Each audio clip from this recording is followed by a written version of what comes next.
নমস্কার বন্ধুরা, আমি রমা রান্নাঘর থেকে বলছি। আজকে আপনাদের সামনে একটা সুন্দর রেসিপি নিয়ে এসে উপস্থিত হয়েছি। আপনারা দেখতে থাকুন এই রেসিপিটা কি কি উপকরণ দিয়ে আমি রান্না করছি। প্রথম কথা হচ্ছে, বাজারে দু রকম পেঁপে পাওয়া যায়। এটা আমি লাল রঙের অনেক একটা পেঁপে নিয়ে এসেছি। সেই পেঁপেটাকে হাফ কিলোর মতো, সেটাকে গাছ ছাড়িয়ে ভালো করে, এটা কিন্তু আধ পাকা আছে, একটু শক্ত টাইপের, কেন বেশি নরম হয়ে গেলে রান্নাটা করতে পারবো না। সেই জন্য বলছি, এই পেঁপেটা রেখেছি, আমি রান্না করছি কিন্তু সর্ষের তেলেতে। এর মধ্যে আমি দিয়ে রেখেছি আপনার কাজু কিশমিশ, একটা তেজপাতা, একটা শুকনো লঙ্কা। আর এটা রান্না করব এই মশলাটা, সেটা হচ্ছে 1 চামচ আপনার কাশ্মীরি লঙ্কা, 1/4 ভাগ এই চামচের 1/4 ভাগ দেবো আপনার জিরে বাটা, 1 ভাগ, এই 1/4 ভাগ ধনে বাটা, তার সঙ্গে 1/2 চামচ হলুদ, 1/2 চামচ নুন, আর আমি চিনির বদলে ব্যবহার করব মধু, গরম মশলা, গাওয়া ঘি। আর মাছের মাথা হচ্ছে স্যামন মাছের মাথা, খুব টেস্টি মাছ এটা।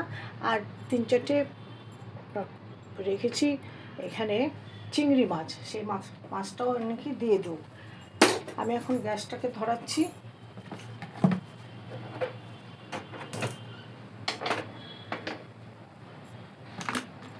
এটার মধ্যে আমি এই মশলাটা দিয়ে দেবো।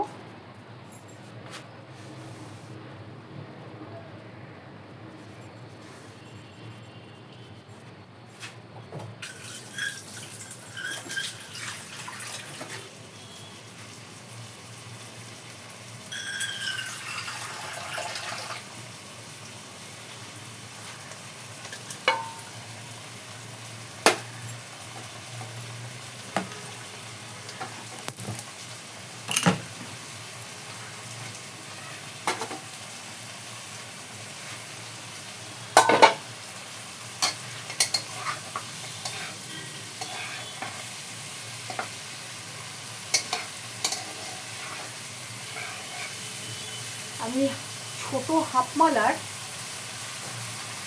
তার অর্ধেক নারকোল কুচি কুচি করে হলুদ নুন মাখিয়ে সেটা আমি ভেজে এর মধ্যেই দিয়ে দিয়েছি।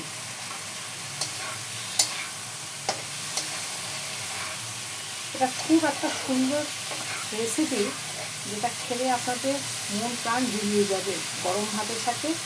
পারলে, আমার কাছে এখন লেবু নেই, আপনারা এটার মধ্যে গন্ধরাজ লেবু অথবা কাজলি লেবুর 1 ফোঁটা রস দিয়ে খাবেন। আমি এখন ওই মাছের মাথা এবং চিংড়ি মাছ আমি দিয়ে দিচ্ছি।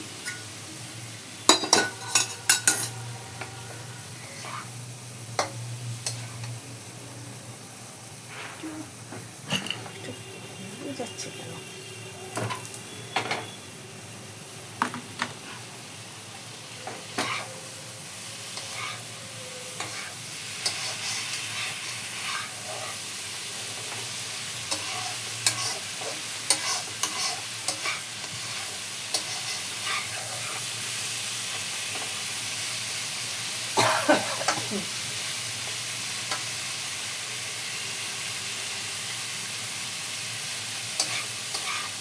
মশলা প্রায় কষানো হয়ে এসছে।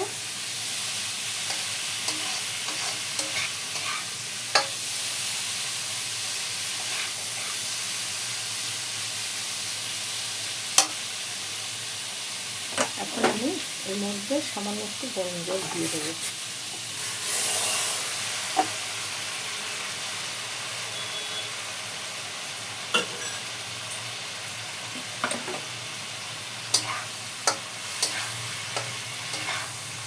এটা হবে কিন্তু গা মাখা মাখা হবে, একদম শুকনো নয়, একদম ঝোলের মতনও নয়।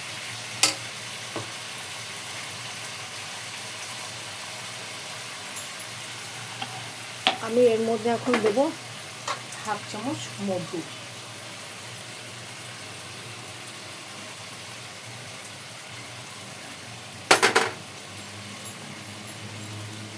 দেবো। এখন গ্যাসটাকে আমি বন্ধ করে দিচ্ছি। এখানে দেবো 1 চামচ ঘি,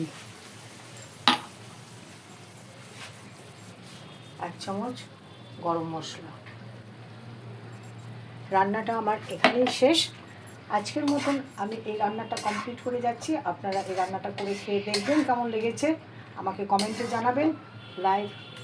লাইক শেয়ার সাবস্ক্রাইব আমাকে করবেন, আমাকে পাশে থেকে উৎসাহ দেবেন। এরকম আরও সুন্দর সুন্দর রান্না পরবর্তী ভিডিওতে আমি এসে হাজির হব।